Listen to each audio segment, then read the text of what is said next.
오늘 하나님께서 우리에게 주시는 말씀은 구약성경 호세아 5장 3절 4절 말씀입니다. 구약 1260쪽입니다.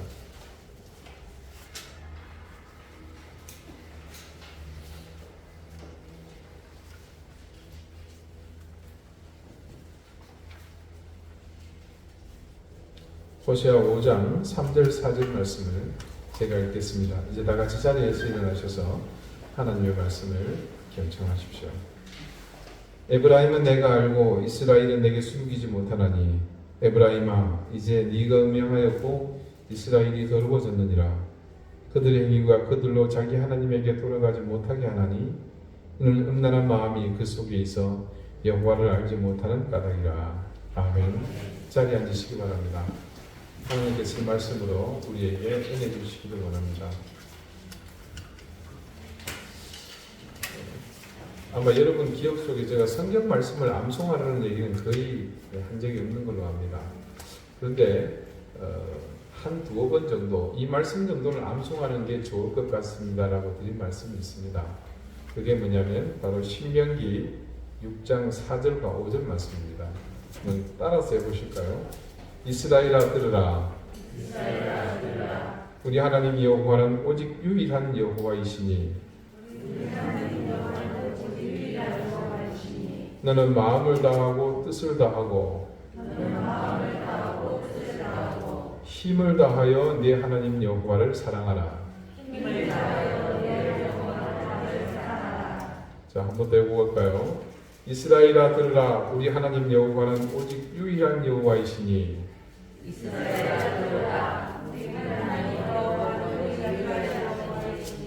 너는 마음을 다하고 뜻을 다하고 힘을 다하여 내 하나님 여호와를 사랑하라. 너는 마음을 다하고 뜻을 다하고 힘을 다하여 내 하나님 여호와를 사랑하라. 아멘. 자, 이 구절을 히브리어 원문 성경에서는 쉐마 이스라엘 이렇게 시작을 합니다. 쉐마는 들으라는 말입니다. 들으라 이스라엘아. 그래서 그 동네 사람들은 이것을 그 시작하는 첫 단어를 제목으로 삼아서 쉐마라 이렇게 얘기합니다. 내용은 여러분이 들으시면서도 짐작하셨겠지만 아주 간결하고 명료합니다. 하나님은 한 분이시니 오직 마음을 다하고 뜻을 다하고 힘을 다해서 그분을 사랑하라. 이게 전부 다입니다. 사실은 이 계명이 하나님 주신 모든 계명을 아우를 수 있는 가장 기본이 되고 가장 크고 핵심이 되는 계명이라 그렇게 말해도 무방합니다. 그리고 이 계명의 말씀에 이어서 그 다음 6절에서 9절까지는 이 크고 간결하고 명료하고 또 모든 것을 아우를 수 있는 기본이 되고 핵심이 되는 계명을 어떻게 해야 할지 그에 대한 설명이 담긴 내용이 이어집니다. 오늘 내가 네게 명하는 이 말씀, 조금 전에 4절 5절이죠. 이것은 너는 마음에 새기고 내 자녀에게 부지런히 가르치며 집에 앉았을 때에든지 길을 갈 때에든지 누워 있을 때에든지 일어날 때에든지 이 말씀을 강론할 것이며 너는 또 그것을 내 손목에 매어 기호로 삼으며 내 미간에 붙여 표로 삼고 또 내 집 문설주와 바깥문에 기록할지니라. 이 계명을 지키는 첫 번째 행동 요령은 마음에 새기라는 겁니다. 마음에 새긴다는 것을 다른 말로 우리는 명심한다고 그렇게 말합니다. 마음에 새기건 명심하건 두 가지 모두 이유는 하나입니다. 그것을 잊어버리지 않기 위해서입니다. 잊어버리지 않도록 자녀에게 부지런히 가르치라고 합니다. 부지런히 가르치는데 때와 장소를 불문하고 그리하라고 말씀은 명령하고 있습니다. 자, 집에 앉았든지 길을 가든지 누워있든지 일어나든지 항상 가르치라고 합니다. 그리고 그것도 모자라서 이 세 가지를 더 주문을 합니다. 먼저는 자신의 몸에 뭔가 조치를 하라는 건데 하나는 손목에 매는 것이고 하나는 미간, 눈썹과 눈썹 사이를 미간이라고 그러죠. 이마 한가운데에 뭘 붙이라고 합니다. 그리고 세 번째는 뭡니까? 출입문에 문설주, 좌우 설주와 임방, 나중에 나오겠습니다만 아무튼 이 문틀에다가 표식을 하라고 주문합니다. 자, 이 모든 것의 목적이 무엇이다? 오직 하나, 잊어버리지 않도록 늘 기억하도록 그렇게 하기 위함입니다. 자, 우리가 아는 것처럼 이스라엘 민족의 기원은 아브라함으로부터입니다. 그런데 그 민족이 대외적으로 자신들의 존재감을 드러내기 시작한 것은 출애굽을 하면서부터입니다. 창세기는 여러분 크게 두 단락으로 나누어져 있죠. 자, 창조, 그 다음에 타락, 홍수 심판, 인구가 분산이 되죠. 이게 전반부고요. 후반부는 아브라함과 이삭과 야곱과 요셉의 이야기, 이 네 명의 족장 이야기로 구성이 되어 있습니다. 자, 그렇게 창세기가 끝나지만 그 다음 출애굽기가 시작하기까지는 갭이 있죠. 약 400여 년의 세월이 흐른 다음에 출애굽이 시작이 됩니다. 요셉을 기억하는 왕이 죽고 설상가성으로 왕조까지 바뀝니다. 그러니 요셉의 지혜로 대기근에서 살아남았던 이 엄청난 일이 이제는 아무런 효력이 없게 되었습니다. 그렇게 되니까 요셉 믿고 이주했던 야곱의 가족들, 그 후손들이 뭐 낳고 또 나와서 거대한 집단을 이루었는데 이제 그들은 단지 애굽이 아닌 가나안 지역에서 흘러들어온 유민 집단에 불과한 그런 존재로 전락하게 됩니다. 예전에도 한 두 번 말씀을 드렸습니다마는 이들은 왕성한 번식력으로 규모가 엄청나게 확대되었고 그러다 보니까 자연 통치자에게는 위협 요소가 됩니다. 결국 왕은 이 아브라함의 후손들을 모두 노예 신분으로 이렇게 몰아가고 다른 엉뚱한 생각을 하지 못하도록 뭘 시킵니까? 혹독한 강제 노역을 시킵니다. 아마도 그렇게 산 세월이 300년 이상 지속되었으리라고 봅니다. 인간에게 100년 이상의 세월은 단순한 시간이 아닙니다. 한 사람의 인생이 그 시대의 여건으로 미루어 보건대 50을 넘기기가 어려운 시절이었습니다. 그것을 감안한다면 100년의 세월은 자신이 평생을 다 쏟아부어도 이 감당하기 어려운 시간입니다. 그래서 100년이 넘어가면 그때부터는 전설이 되는 것이고 신화가 되기도 하고 동화가 되기도 합니다. 인간이 가지고 있는 기억은 대부분 소멸하거나 아니면 내려오던 모든 사실과 경험조차도 왜곡되기에 충분한 시간입니다. 그런데 아시다시피 하나님과 우리는 시간의 개념이 틀립니다. 우리는 과거가 있고 현재가 있는 것이고 현재가 지나야 미래가 되죠. 그러나 그분에게는 이 순서가 의미가 없습니다. 더 중요한 것은 그분에게는 천년이 하루와 같다. 성경 말씀은 그렇게 증언하고 있죠.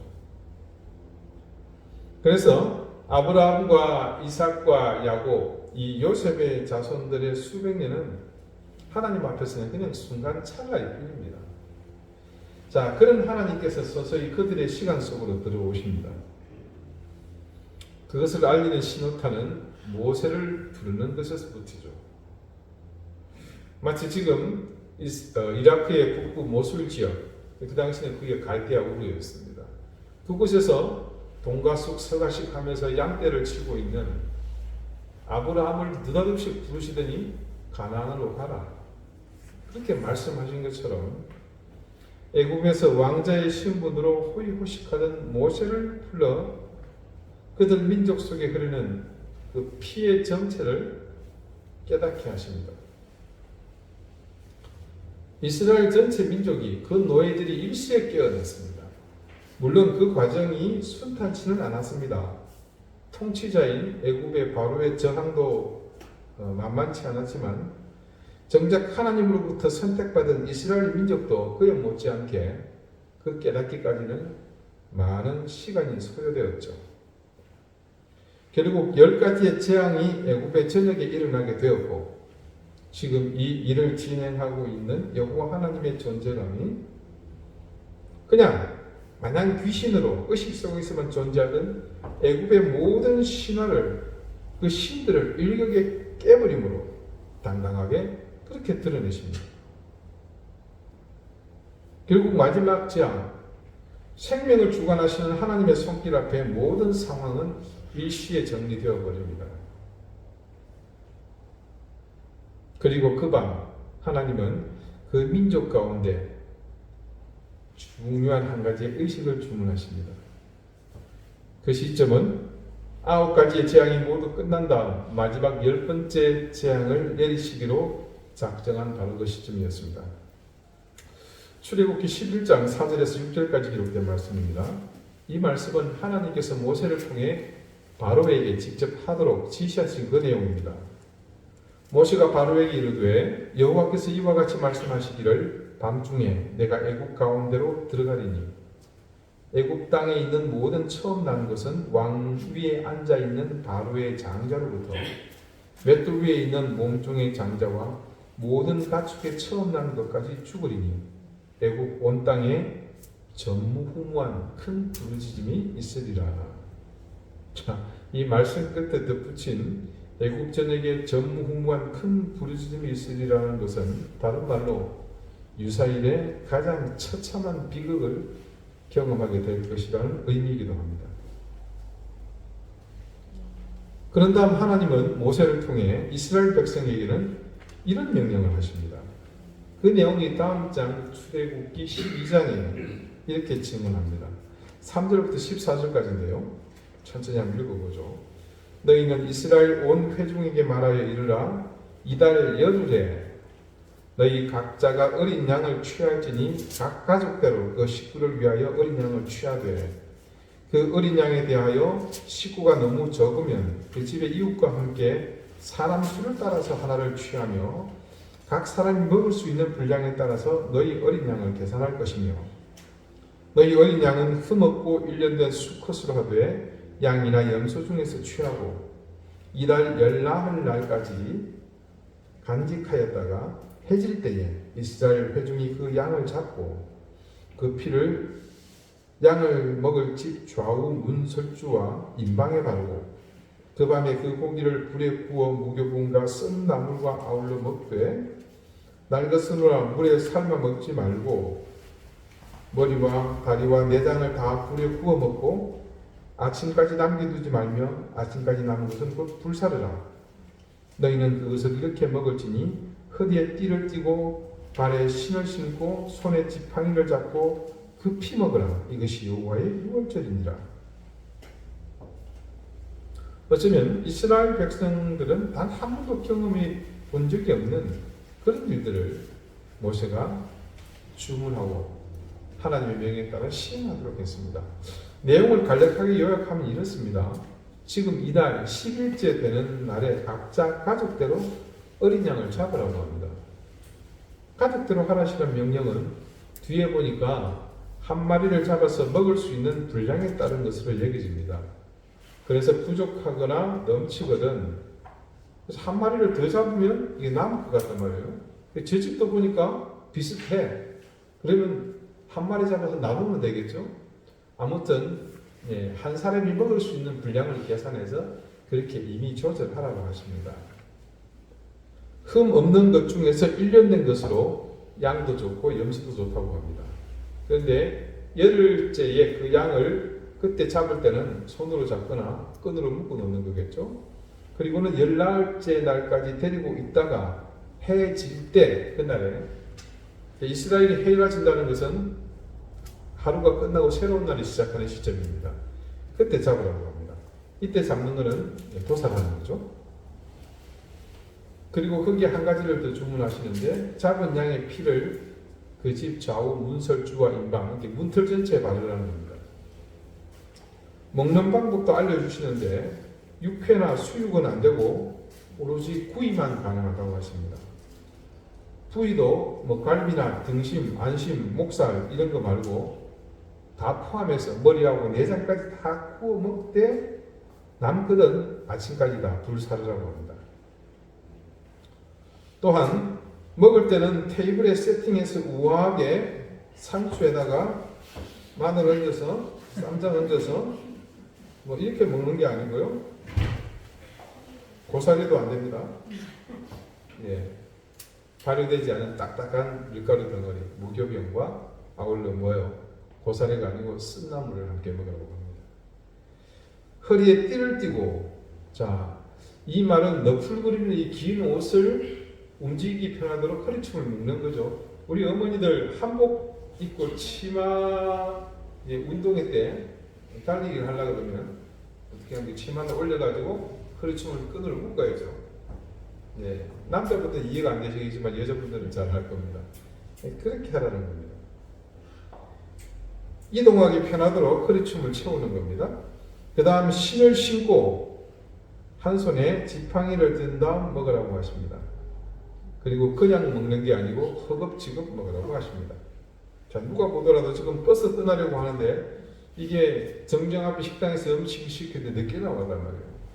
버스는 들어오고 있죠. 어떻게 해야 돼요? 버리고 갈 수는 없고 허겁지겁 이 천장이 되도록 먹는 거죠. 딱 그 컨셉입니다. 하나님이 이렇게 황당무계한 퍼포먼스에다가 이름을 붙여주십니다. 뭐라고 합니까? 이것이 여호와의 유월절이니라. 유월절이라고 그렇게 명명하십니다. 하나님은 그들에게 생뚱맞게 이런 일을 시키시는 이유를 그 다음 설명을 하십니다. 내가 그 밤에 애굽 땅에 두루다니며 사람이나 짐승을 막론하고 애굽 땅에 있는 모든 처음 난 것을 다 치고 애굽의 모든 신을 내가 심판하리라. 나는 여호와라. 내가 애굽 땅을 칠 때에 그 피가 너희가 사는 집에 있어서 너희를 위하여 표적이 될지라. 내가 피를 볼 때 너희를 넘어가리니 재앙이 너희에게 내려 멸하지 아니하리라. 10번째 재앙 때문이었습니다. 하나님이 상세히 설명해 주십니다. 그 죽음을 선물할 사자가 이스라엘 진영에서 그들을 구분할 목적으로 어린 양의 피를 집의 입구 설주와 임방에 발라 표로 삼도록 했다는 그 이유를 밝히십니다. 그리고 하나님은 마지막 그들에게 한 가지를 중요한 당부를 하시죠. 12장 14절에 기록된 말씀입니다. 너희는 이 날을 기념하여 여호와의 절기를 삼아 영원한 규례로 대대로 지킬지니라. 자, 하나님께서는 이스라엘 백성이 그 엄청난 일이 일어나던 날 밤에 행했던 그 일을 영원토록 대대손손 지키라고 명령하셨습니다. 자, 그들에게 잊어버리서는 안 될 명심해야 할 일이 한 가지 더 추가가 되겠죠. 근데 사실상은요, 아까 말씀드린 쉐마의 말씀보다 이게 시간상으로 먼저입니다.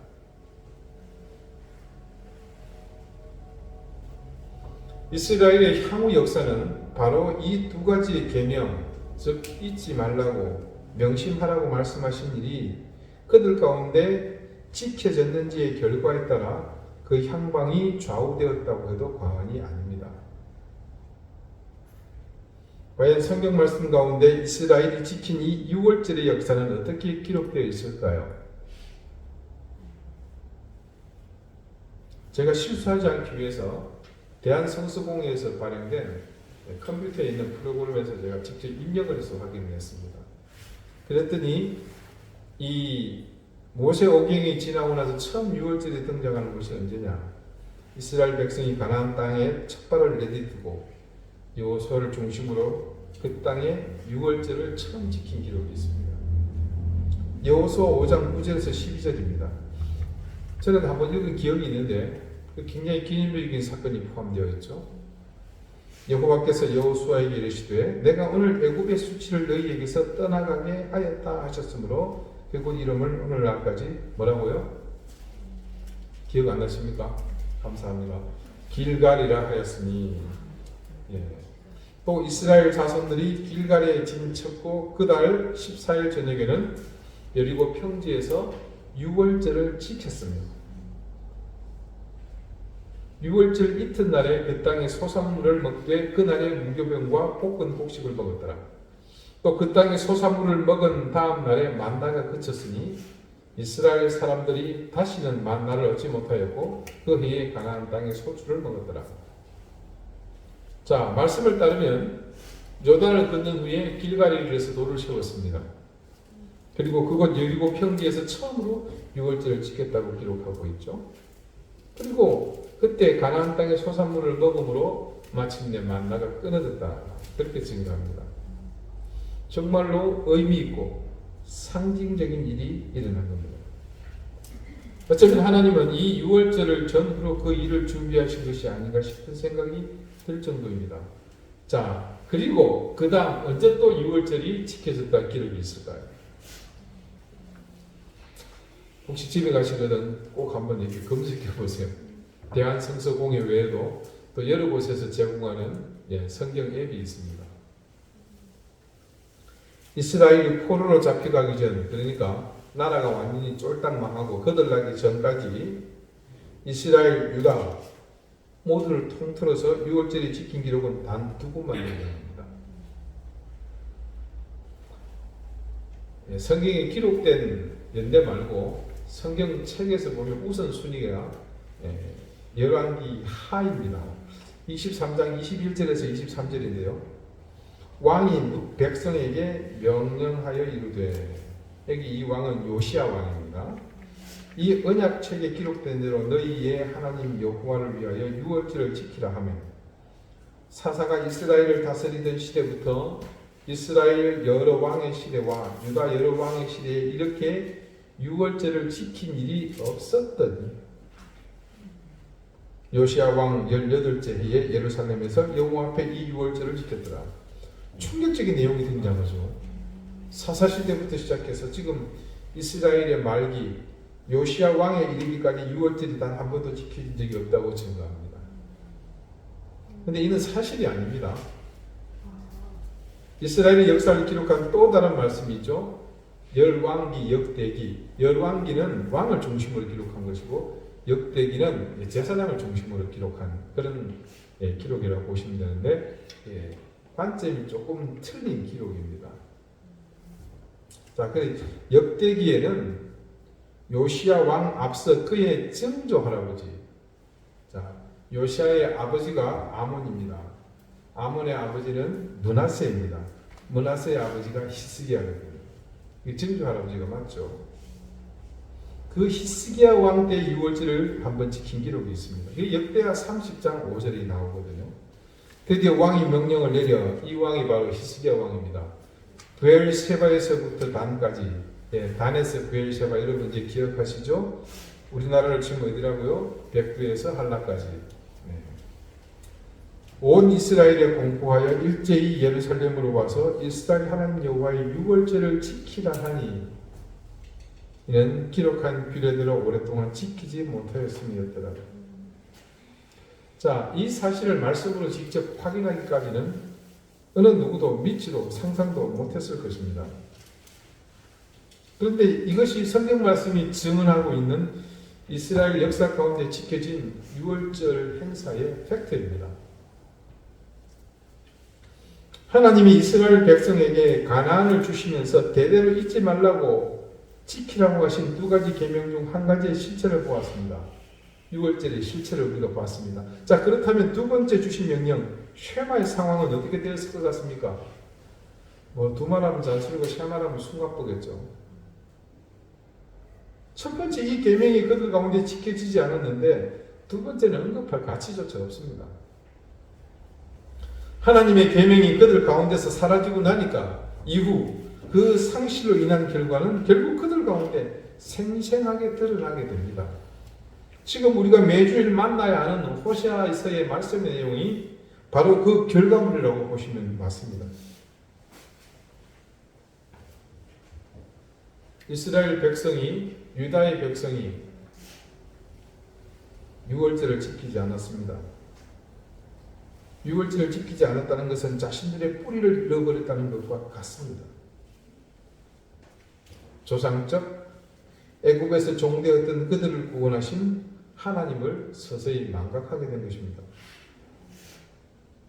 애굽의 모든 귀신을 물리치신 하나님, 당시 전 세계를 호령하던 제국, 그 애굽의 모든 신을 무릎 꿇린 여호와 하나님을 잊어버린 그들은 이제 또 다른 이방 신에게 경배하는, 그 앞에 무릎 꿇는 신세가 되어버립니다. 이는 두 번째 그 계명을 잃어버린 결과와 동일하게 나타났습니다. 결국 하나님을 사랑하지 않으니까 뭐가 식습니까? 애정이 식죠. 그 다음에 어떤 수순으로 이어집니까? 당연히 불륜으로 이어지죠. 자, 그런 의미에서 오늘 말씀을 다시 한번 봅시다. 오늘 본문 말씀입니다. 에브라임은 내가 알고 이스라엘은 내게 숨기지 못하나니. 여러분, 에브라임과 이스라엘은 항상 같은 의미로 보시면 됩니다. 에브라임이 누군지는 혹시 기억하시는 분은 요셉의 둘째 아들입니다. 자, 그놈이 나중에 제일 큰 소리를 내거든요. 저 아버지 때문에 다 살았지 않느냐. 그런데 공교롭게도 야곱이 죽으면서 에브라임과 브라세 장자와 차자의 머리에 손을 얹을 때 손을 이렇게 해버리죠. 왜요? 지가 그랬거든요. 그래서 쫄지에 야곱의 오른손에 둘째 아들 에브라임의 머리가 얹혀지게 되고, 그러므로 이놈이 계속 제일 대장 행세를 하게 됩니다. 그래서 결국 이스라엘이 남북으로 분열을 될 때 이 에브라임 지파가 중심이 되잖아요. 그래서 이 에브라임은 북이스라엘을 상징하는 이름이 됩니다. 자, 아무튼 에브라임은 내가 알고 이스라엘은 내게 숨기지 못하나니. 그놈이라는 얘기입니다. 에브라임아, 이스라엘아, 이제 네가 음행하였고 이스라엘이 더러워졌느니라. 에브라임이 더러워졌느니라. 그들의 행위가 그들로 자기 하나님에게 돌아가지 못하게 하나니 이는 음란한 마음이 그 속에 있어 여호와를 알지 못하는 까닭이라. 자, 이 본문 3절이 증언하는 내용이 따지고 보니까 어떤 내용입니까? 앞서 말씀드린 그 역사적인 정황을 그대로 고발하고 있지 않습니까?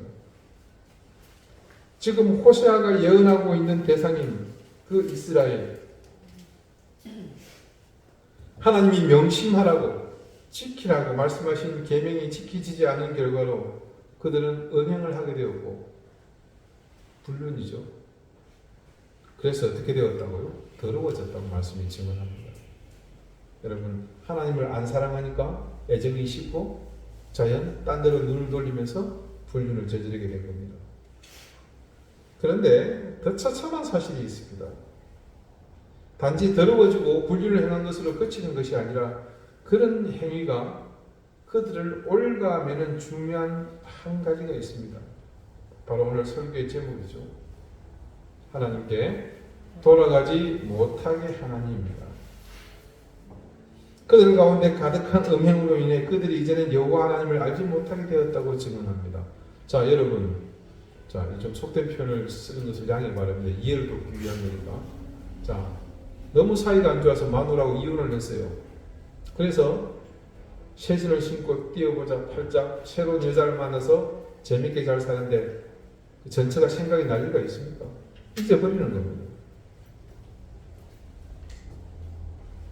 하나님 잊어버리게 된 거예요. 망각하게 된 겁니다. 그들 가운데 가득한 음행으로 인해 그들이 이제는 여호와 하나님을 알지 못하게 되었노라. 그렇게 증거합니다. 그들의 망각은 결국 하나님과의 인연을 끊는 결과로 나타나게 된 겁니다. 자, 이제 코로나도 잠잠해지고 우리 교회도 슬슬 이제 성지순을 좀 준비해 볼까 합니다. 여러분, 이스라엘 방문하면요 반드시 들리는 곳 중 하나가 어디냐면 예루살렘 성전이 있다고 전해지는 그 자리입니다. 그 흥미롭기 이를 데 없는 자리는 오늘 이 말씀이 그들 가운데 어떤 의미였는지 분명하게 보여주는 증가하는 현장이라는 것을 가보면 알 수 있습니다. 그들이 하나님의 명령을 지키지 않은 결과는 처참했습니다. 그래서 결국 어떻게 되었습니까? 그 삶의 자리를 잃어버렸잖아요. 자신의 정체성을 망각했던 그들은 더 이상 그 자리에 있어야 할 이유가 없었습니다. 이유가 없어진 거죠. 그래서 그 의미대로 자신의 땅에 자신들이 주인 노릇을 못하게 되었습니다.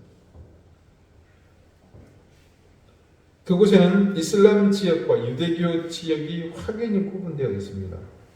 아이러니하게도 이곳 거룩한 도성이 예수 그리스도 하나님을 상징하는 곳이 아니라 전혀 다른 목적으로 현재 존재하고 있습니다. 여러분, 우리가 사진으로 만나는 화면으로 만나는 그 예루살렘 전경에서 황금빛이 나는 돔 모양의 건물은요, 성전이 아니고 이슬람 사원입니다.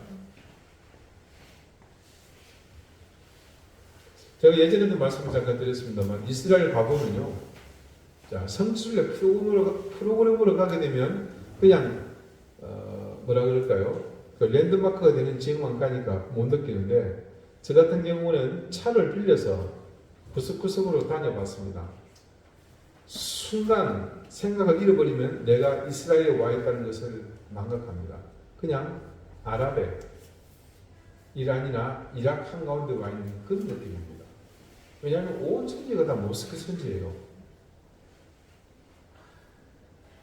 가본 경험이 없는 사람들은 그렇게 말하면 못 믿습니다. 참 하나님의 계명을 지키지 않은 결과가 어떤 것인지 이제 여러분 좀 짐작이 되실 겁니다. 자, 일단 구약, 그러니까 예수님께서 오시기 전이니까 그들의 종교 유대교의 처지에서 한번 봅시다. 그 예루살렘은 자신들의 조상이 터잡은 곳입니다. 그런데도 지금 그 후손들은 자신의 안방을 다른 종교에 내어준 채 흔적만 남아있는 통곡의 벽에서 지금도 1년 365일 하루도 빠지지 않고 매일 나와서 하나님께 고토의 회복을 위해 통곡하고 있습니다. 그 통곡의 현장을 방문하면 확연하게 보게 되는 것이 있습니다. 그 가운데 경건한 유대인들이 착용하고 있는 독특한 것입니다. 자, 이제 밤에 여러분에게 카톡을 통해 사진 보내드렸죠. 네. 그 사진 속에 유대인들이 착용하고 있는 것이 바로 쉐마에서 말씀드린 그대로입니다. 미간에 붙였죠? 네. 손목에 감았죠? 그 미간에 붙인 그 가죽통 안에는 종이 2마리가 들어가 있습니다. 펼쳐보면 아까 말씀하신 쉐마 이스라엘 하는 그 내용이 들어있고요. 손목에는 가죽끈에도 동일하게 적혀 있습니다. 이걸 테필린이라고 불러요. 이스라엘에서 하나 살라고 그랬더니 무지하게 비싸더라고요. 여기를 다 틀어야 되더라고요. 언젠가 하나 살 겁니다.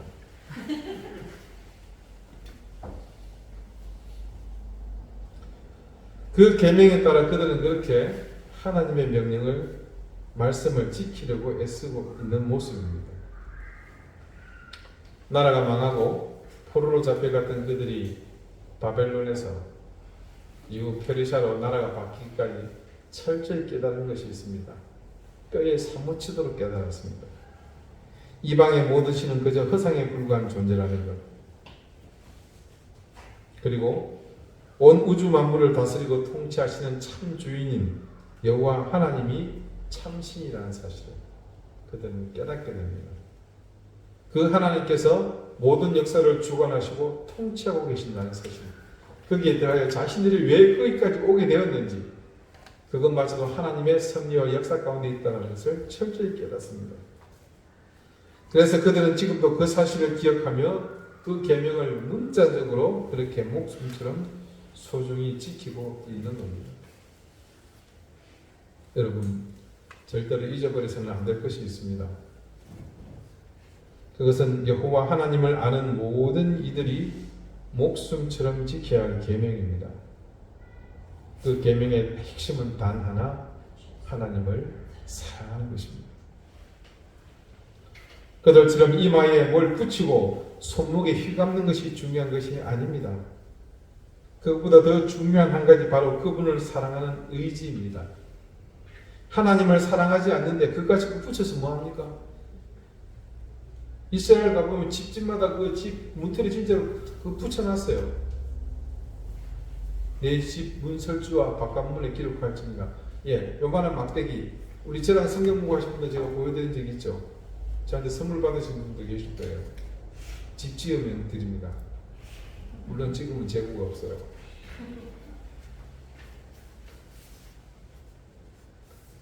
하나님을 사랑하지 않는데 이마에 붙이고 손목에 감고, 예, 집 문 틀에 붙여서 뭐합니까? 기억하는 것 중요합니다.